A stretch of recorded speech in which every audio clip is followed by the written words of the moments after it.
Eu comecei nos esportes muito cedo, né, incentivado pelos meus pais, né, o meu pai me levou, né, na primeira vez para um tatame de judô, na verdade, né, na Associação Nagai, que eu sempre referencio, que até hoje essa referência é super importante na minha vida, né? Então eu sou amigo da galera, das 3 gerações, né, do Sensei Tadao Nagai, que é o patriarca da família, né, Dona Edith, que é a sua esposa, Sérgio, Silvio Nagai, que são os filhos, né, Luana Nagai, Gabriel Nagai, que já são os netos, né? Então eu sou amigo dessa geração toda, ou seja, porque não que eu não consegui ter uma continuidade no judô, mas fez parte da minha infância, né?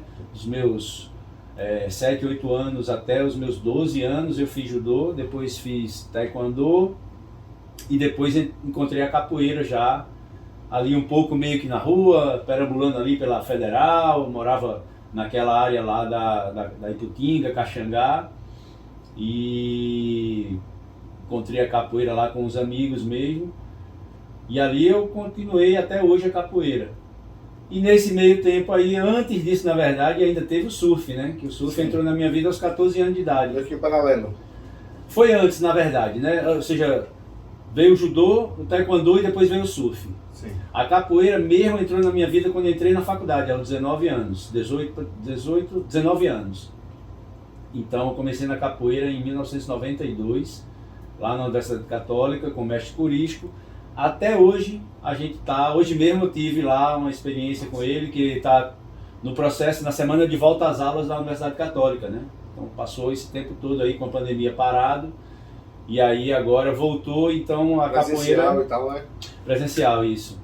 Então a capoeira foi solicitada para receber os alunos, então estão tendo várias apresentações durante esses 5 dias agora dessa semana, são 3 apresentações por dia. Aí eu participei de hoje, amanhã eu acho que eu vou lá novamente. E eu também estava um pouco afastado da capoeira, né, com toda essa correria, trabalhando, não estava tendo treino nada na Católica, então a gente estava treinando no Mirante Capibaribe, que é um lugar sensacional, lá do Mestre Inem, lá na Várzea. Então o pessoal estava treinando lá, eu fui algumas vezes, mas não fui muito. Mas aí tá retomando as aulas na Católica, a sala tá lá do mesmo jeito. Pô, o grupo de capoeira Chapéu de Couro é uma coisa incrível, assim, é inexplicável. Um dia a gente vai trazer o mestre Curixo aqui para trocar uma ideia com a gente. Isso é bom, com certeza. Porque é muita sabedoria, é muita energia, é uma grande lição sempre estar ali com o mestre, sabe? Às vezes ele não fala nada, mas você já aprende coisa ali, só no jeito dele olhar, entendeu? Sim. Mas também a convivência aí de quase, 92, né, velho? São 92. muito tempo, né? 30 30 anos, anos. né, velho? 30 anos aí na capoeiragem. E o jiu-jitsu que veio logo depois, em seguida, que também faz parte da minha vida hoje totalmente, né? Não só por causa da MXA, que me fez ter uma fusão ali de trabalho com o meu sonho de trabalhar com esporte, e então me trouxe de volta para o jiu-jitsu. Eu tive uma primeira experiência com jiu-jitsu em 93 para 94, até recebi aqui o meu primeiro professor de jiu-jitsu, né, que é o Você professor fez uma Charles foto dos aqui Anjos. um tempo desse, não foi? Que ele veio dos Isso. Estados Unidos e tal. Ele está nos Estados Unidos há 20 anos, se não me engano. Ó. E aí ele veio aqui, a gente trocou uma ideia no Instagram, e aí ele veio aqui, conversamos bastante, ele falou bastante sobre a realidade, né, do que ele vive lá nos Estados Unidos com o jiu-jitsu. Ele hoje trabalha com jiu-jitsu e trabalha também em outros tipos de funções, complementando a renda dele. Graças a Deus está super bem. E o Charles foi a minha primeira experiência no tatame, foi com ele ali na época era lá no Pina, né, na frente do Sol Caldinho, na Conselheira Guiar. Era uma escola lá do saudoso mestre Gutenberg Melo. E o Charles era faixa roxa na época. E aí eu fui lá para treinar. Um dos poucos, né? Um dos poucos. Dos poucos, era a maioria. Pô, pra você ter ideia, o Boca, né, Moacir Almeida era faixa azul. Né? Aí eu treinei ainda uma temporada lá com o Boca também. E é isso, Barata. Então, assim, quando eu me vejo, né, eu não me vejo sem o esporte, né? Então eu me vejo sempre movimentando. E isso, quais são as coisas positivas que né? Pô, vou fazer 50 anos, então em setembro eu estou fazendo 50 anos, é uma data super emblemática. Nem parece. Eu acho interessante demais esse movimento. Um coroa enxuta aí, né, Max? Rapaz, pra você ter ideia, meu peso é o mesmo desde os meus 19 anos, cara. Não mudei meu peso, é a mesma coisa. Tem alguma prova contra isso? Não tem, né? Caramba, Exatamente. Eu 80 quilos desses anos todos aí, né? Tá vendo? Você se manteve ali, né? Mas o que eu penso também, sabe, Barata, a coisa da idade, né, cronológica, ela não está diretamente ligada à idade mental, à idade espiritual, Sim. Essa composição toda, entendeu? Então a idade cronológica está muito para a gente poder medir ali alguma coisa. Ah, beleza, é emblemático, você nasceu né, ali e a gente está concluindo um período da vida, vamos dizer assim, completando 50 anos, né? Pô, mais 50 anos, será que eu vou viver? Será que eu não vou viver? É a perspectiva da galera, né? E tipo, no peso que você está mantendo. Você está fazendo exercício, todo dia você está fazendo exercício, você come bem. Então, tipo, para pessoas que vivem dessa forma, a perspectiva é uma extensão da vida, com certeza. Eu acredito que sim. Eu acho que a vida, né, quando a gente fala sobre vida e morte, muitas são um grande tabu, mas que eu não tenho nenhum tipo de problema em falar sobre isso. A morte é uma coisa inerente à vida, né? Não tem como você... E quando a gente para pensar sobre isso, né, a gente vê que a gente tem que, aí cada vez mais que a gente tem que viver o momento, saber ter responsabilidade para viver com presença, viver o presente e fazer o que a gente tem que ser feito no dia a dia, mas sempre projetando a finitude, por exemplo, que pode ser hoje, pode não ser, pode ser daqui a mais 50 anos, sim, entendeu? Mas para eu poder viver, eu tenho que viver com presença, eu tenho que viver o meu momento plenamente, sim, porque o amanhã é incerto, não tem como você... você... do mindfulness, né, que é tipo o estado de presença ali, né? Vou ter que viver, tipo, tem o passado, tem o presente e tem o futuro. Então, o único que a gente pode viver é o presente. Tudo acontece no momento presente. Exatamente. Obviamente que se a gente só vive o presente, a gente tende a se tornar, às vezes, um pouco até meio irresponsável com algumas coisas. Vai depender do... Mas, exatamente, vai depender do que você pensa para a sua vida. Exato. Eu não posso estar sendo extravagante. A ideia não é viver como se o amanhã fosse acabar. Porque senão, tem muita gente que pira, né? Se for pensar desse jeito, né? Exatamente. Então, tipo, mas a ideia é, tipo, você vai se planejar para você viver os 100 anos, os 120 anos, né? Você vai se planejar para isso, e aí, durante os dias, o dia atual, que é o hoje, você vai de acordo com o seu planejamento. Principalmente com a base nos seus valores, né? Existe muita... A questão do planejamento, né? Você planejar a vida e tal, às vezes você cai numa grande armadilha que é querer que tudo aconteça conforme o planejamento, e o planejamento nunca é certo, né? Exatamente. Você quando planeja, você projeta, né? Você projeta e ali você tem aquele objetivo de fazer com que aquilo aconteça. Só que existem vários caminhos, várias situações, pedras que você pode assimilar aquilo como uma coisa ruim, ou você pode assimilar aquilo como uma coisa boa e usar aquilo em seu benefício no seu desenvolvimento. Mas viver com presença é diferente de viver loucamente a vida, entendeu? Você, para poder um dia você sonha em ter uma empresa de kimono. Porra, eu tenho que plantar todos os dias, eu tenho que planejar, tenho que projetar. Mas não é no tempo que você quer, no tempo que tem que ser, né, na verdade. Então, eu acredito que quando a gente tem algo além das nossas obrigações, da nossa função, o que é que eu vou ser quando crescer, aquela coisa toda, né, que a gente é educado num sistema muito padronizado, né, nossa geração, minha geração, eu sou mais velho que você, mas a nossa geração é meio perto uma da outra ali. Todo mundo foi criado meio num padrão ali, né, velho? É estudar, se formar, ser médico, advogado, engenheiro, dentista, as principais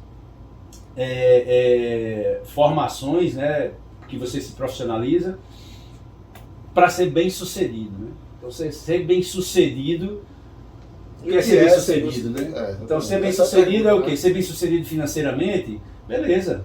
Se esse é o teu propósito, vai lá e tu vai conseguir, se você realmente seguir o caminho, fazer no dia a dia. Não adianta você só sonhar, projetar e ficar no sonho, ficar ali, né, viajando que aquelas coisas vão acontecer só porque você se formou, por exemplo, você vai conseguir esse tipo de prosperidade financeira. Na minha maneira de ver, não é isso, né? A grande sacada é você entender qual é o seu propósito na vida para que você possa viver esses momentos do dia a dia com mais felicidade. Porque vai vir um momento ruim, e esse momento ruim quando vier, se você sabe dosar e sabe entender o momento ruim como algo que também pode ser construtivo na tua vida, a gente vai pegar o que tem de ruim, ver o que tem que pode ser absorvido para seguir contigo, e o resto é lixo, que você vai jogar para lá e você vai continuar sua caminhada. Nunca vai parar. Então quem vive esse estilo de vida do esporte tem essa ideia de nunca parar. Sim. Outro dia mesmo o Curisco estava falando sobre isso, né? E ele fala, tem um dizer que a gente foi pedalar, até falei isso aí com o pessoal que a gente pedalou segunda, a gente foi dar uma olhada lá no Baobá, que foi um marco, né, dos 35 anos do grupo Chapéu de Couro. E aí foi plantado um baobá, teve toda uma cerimônia, pra você ter ideia. O próprio reitor da Universidade Católica de Pernambuco estava presente na cerimônia. Pra você ver o nível da importância que a capoeira do Chapéu de Couro, o mestre Curisco, tem para uma instituição, né, tão formal, tão antiga, tão séria como é a Universidade Católica, né, que forma tantos profissionais aí de várias áreas. E às vezes ele colocou, né, às vezes o caminho mais longo é o verdadeiro atalho. Então o que é que ele quer dizer com isso, né, velho? É que muitas vezes você quer chegar muito rápido em algo e você deixou de vivenciar um monte de experiência que poderia ter forjado você, né, o seu caráter de uma forma muito mais forte, né, muito mais equilibrada, para de repente chegar naquele objetivo e você chegar muito mais preparado para que naquele objetivo que você projetou na sua vida lá na frente. Quando você tem um método, né? Você tem um método que você, de acordo com a sua experiência, então você vê que, ó, você seguir esse caminho aqui assim, porque vai ser um método replicável, no final das contas, que ele vai passar para você, que você de repente vai aprender e vai passar para outra pessoa do jeito que ele te passou, porque você está vendo que aquele jeito ali está dando certo, se é que está dando certo, mas vamos supor que sim. Então aí o método que ele está passando para vocês, assim eu vejo, sabe? Então, se é esse caminho ótimo aí, massa, porque tipo, tá levando, tá tendo toda essa experiência, de repente musical, de repente, né, não sei. Na real, não é nem um método, na verdade, né? É exatamente onde quebra-se esses paradigmas. Sim. Nada precisa ter um método, você precisa ser metódico para você conquistar coisas, para você ser feliz, para você ser bem sucedido. O método, na verdade, é uma forma que você encaixota e diz assim, esse daqui deu certo, eu preciso adaptar para mim para poder funcionar. Sim, é a base, né? Assim, uma base ali para você seguir. Você pode variar, mas tipo, como eu digo, tipo, eu vou passar lá, é um tipo de planejamento que eu faço. Tipo, eu pego, ó, o ano inteiro eu vou dar aula desse jeito. Vou dar primeiro defesa pessoal, depois eu vou dar primeiro segundo, né? Aí eu vou dar queda, e agora estou no meio que a gente está fazendo transição. De parte de cima, transição para ir para a parte de chão. E aí durante o ano a gente vai passar por guarda, passagem de guarda, né? E aí como se fosse um jogo. De começar em cima para baixo, e aí tem a guarda, depois vai virar, vai inverter, vai cair na minha guarda, vai cair. É um jeito que eu acho bacana para aqueles alunos que são frequentes, aqueles alunos que treinam o ano inteiro, que treinam há mais de um ano. Então ele está pegando essa jornada aí, sabe? Aí tem gente que quer fazer esses atalhos. Vou fazer desse jeito e vou fazer desse jeito. Beleza, vai chegar no mesmo caminho no final das contas. E aí vão ter várias vias que você pode fazer, sabe? Mas de acordo com a sua experiência, você fazer desse jeito é bom. Não quer dizer que você não vai variar. Durante o ano, você vai dar a situação que você, ó, eu estou fazendo isso daqui, beleza. Posso dar uma saidinha e mostrar uma coisa diferente. Tipo, eu estou mostrando transição. Aí de repente vê um seminário de alguém aqui, tu trouxesse alguém para dar um seminário, eu vi pro seminário do cara e tipo, mano... Tem várias possibilidades que acontecem, né? Por exemplo, de uma hora para outra surge uma possibilidade, de repente, de uma turma que cai no seu colo com crianças com deficiência. O teu método vai criar não vai funcionar. Você tem que recriar, redirecionar. Você vai ter que usar suas experiências. Caso, até gente que sejam especialistas, se tem gente especialista com isso. Então você vai vai ter que estudar, mano, não tem essa. Exatamente, você tem que mudar o método. É coisa nova para você. Né? Você tem que buscar. Então, às vezes, é exatamente isso. Quando você busca algo que você quer ir muito direto, que você quer, e aí você cria todo o planejamento, encaixota, tem um método é esse, eu vou fazer assim, assado. E aí você chega daqui, de repente surge uma coisa que diz, cara, esse caminho aqui não tem mais para onde eu ir. Eu preciso mudar aqui o meu caminho para poder... Eu não posso deixar negligenciar esse lado que de repente caiu para mim e você de repente foi meio que... Você nem queria aquilo, mas foi meio que forçado a acontecer e você tem que se preparar para aquilo. Tem que se adaptar, né? E aí você tem que se adaptar. Imagina você passando uma guarda e aquele jeito ali que você está querendo passar só tem bloqueio, só tem quina. Você vai ter que fazer o quê? Exatamente. Se adaptar, fazer um jeito diferente. E ali você vai ter várias situações que você vai apanhar, vai perder, e no outro dia você vai de novo e você insiste, né? Assim é a vida, né? E não parar, né? Não parar. Tá falando da vida aqui, né? Tipo, você dizendo as dificuldades que vai ter na vida, que beleza, você vai sair, você vai tentar se adaptar, mas tipo, você tem aquela linha que você quer seguir. Isso, né? Exatamente. Então assim, tipo, o que eu penso, aí é uma questão da nossa vivência sobre isso tudo, e aí onde entra os grandes mestres, né, na nossa vida, né, nossas influências. Né, o primeiro... Essas áreas, né? O primeiro... E aí, na verdade, na minha experiência, é pra vida, né? Forjou o meu caráter. Eu sou o que sou hoje porque eu passei por todas essas experiências. E aí, minhas experiências dentro dos esportes foi o que me levaram a ser o que eu sou hoje. Exatamente. Por exemplo, o meu pensamento sempre foi de viver de algo que eu gostava. Então, quando eu cheguei na época de fazer vestibular, eu não sabia o que eu queria. O que eu queria fazer era capoeira. Eu não queria surfar e jogar capoeira, eu não queria outra coisa, mas não cabia dentro da sociedade, não cabia dentro, né, da minha estrutura familiar conceber isso na época. Né? E o meu mestre Curisco já vivia isso naquela época e hoje ele é um cara extremamente bem sucedido dentro do propósito de vida dele. E ele decidiu que seria um capoeirista e viveu todos os dias como capoeirista, e hoje é um grande capoeirista, reconhecido nacionalmente, internacionalmente, mas não só pelo jogo, pela técnica, pelo que ele fazia dentro da roda de capoeira, né? Mas exatamente pelas coisas que ele descobriu que não estavam encaixotadas, que não estavam empacotadas ali, entendeu? Formatadas para as pessoas serem bem-sucedidas, entendeu? Sim, sim. Ele... o que ele fez foi correr atrás do sonho dele só. E ele vivenciou isso e se adaptou. Como é que a capoeira poderia estar, né, ali nos anos 80, dentro de uma universidade como a Universidade Católica de Pernambuco, uma instituição extremamente tradicional, católica, religiosa. Lá, não foi?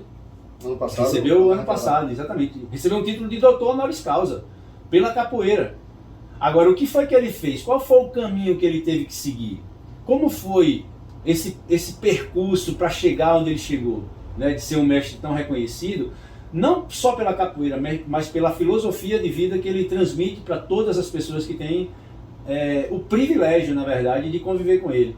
Então, a vivência dele fez com que ele, por estar dentro da Universidade Católica, e por ser um espaço incrível, uma sala maravilhosa, um lugar que todo artista marcial, todos gostariam de ter um espaço como aquele. Tem uma sala incrível, cara, dentro na esquina, né, da Malaquias com a Rua do Príncipe. É um lugar extremamente valorizado e é grande. E a sala é exclusiva da capoeira há muitos anos, entendeu? Desde que começou lá, né, há 39 anos. Então, assim, o que foi que Curisco fez para poder conseguir ter esse sucesso todo? Ele buscou, cara, ele foi estudar, ele é um cara que lê muito, ele adora filosofia, ele adora entender as coisas do movimento, né, da natureza em si, né? Deus está representado na natureza, né? Então, todos os rituais que a gente vivencia, né, da roda, do treino, do início do treino, do salve até o final do treino, né, onde ele sempre reúne a galera, a gente fica em volta ali para dar o salve. Então sempre vem ali uma palavra com muita sabedoria e que às vezes não é boa de ouvir não, entendeu? Às vezes é dura de ouvir, mas faz parte do processo. Então o que foi que ele fez para chegar lá? Então, pô, ele buscou isso, ele fez isso todos os dias, no dia a dia, procurou entender como funcionavam ali, né, as questões da instituição, e sempre muito cauteloso. A primeira lição que eu tive na minha vida, muito forte, né, com o Corisco, foi aprender a chegar nos lugares e aprender também a sair. Não é só chegar, tudo boa, massa e tal, mas você tem que saber sair também. E isso fez parte da minha vida, né, porque eu cheguei muito afoito, eu já treinava taekwondo, já sabia chutar. E quando eu cheguei na capoeira lá, eu disse: isso aqui que eu quero para minha vida. Me identifiquei com o ritual, com a ginga, com o movimento. Cara, me identifiquei e, cara, que eu tô com 2 meses de capoeira, eu treinava todo dia, toda hora. Eu chegava em casa, treinava também, treinava toda hora. E ali, pô, quando eu cheguei uma vez muito afoito, e aí ele me chegou do lado assim, me deu uma lição, meu irmão, que eu nunca mais esqueci na minha vida. E isso fez uma diferença enorme na minha vida. Por exemplo, quando eu fui morar em Angola. Então a capoeira abriu muitos caminhos para mim. A forma como o Corisco enxergava o mundo, que transmitiu para mim, a forma como eu assimilei aquilo, quando eu recebi a proposta, né, de uma oportunidade de morar em Angola, trabalhar em Angola, eu já me sentia tranquilo demais, muito seguro. Eu sabia que ia chegar lá, eu sabia que tinha uma bagagem muito forte do ponto de vista de relacionamento com as pessoas, de como lidar, de como entrar e como sair, entendeu? De como chegar. Então aquilo me trouxe aquela vivência na capoeira me deu uma segurança muito grande para ir para um país de outro continente, né, atravessar o oceano, né, e que vem também, que tem essa ligação, né, cultural com a África, né, a capoeira tem essa correlação total com a África.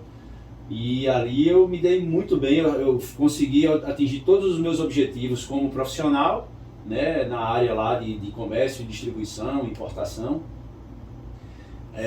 bem como do lado pessoal, da minha forma como eu me relacionei ali com os nativos, quando a gente saía para ir acampar no final de semana, que a gente acampava nas praias desertas, que tinha vila de pescador, que os caras viviam praticamente, né, em relação, era muito ancestral a forma como a galera vivia. As vilas mais afastadas dos centros, que eram nas praias, que tinham onda, então tinha as vilas de pescadores, cara, você não tem noção, os caras viviam lá como realmente, como indígenas mesmo, entendeu? Na beira da praia, vivendo realmente da pesca, entendeu?